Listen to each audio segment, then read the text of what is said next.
শুভ্রাংশু শুক্লা, জন্ম 10ই অক্টোবর 1985। শুক্লা উত্তরপ্রদেশের লখনৌয়ের বাসিন্দা।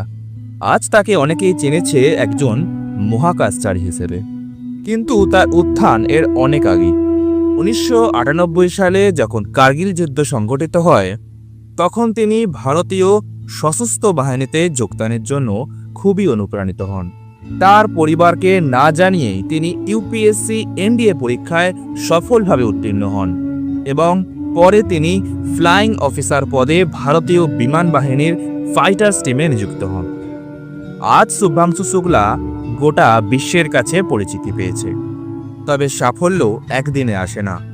সাফল্যের পথ অতি দুর্গম হয়, তার মধ্যে থাকে অনেকটা ত্যাগ, যা সকলের সামনে আসে না। একবার শুভ্রাংশুর মা বাবার ত্যাগের কথাটা ভাবুন তো। আর শুভ্রাংশু শুক্লার ইন্সপিরেশন নাকি তার স্ত্রী। মহাকাশে পাড়ি দেবার আগে তার স্ত্রী তাকে একবার ছুঁতে চেয়েছিলেন, কিন্তু কঠোর ব্যবস্থার জন্য তা হয়ে ওঠেনি।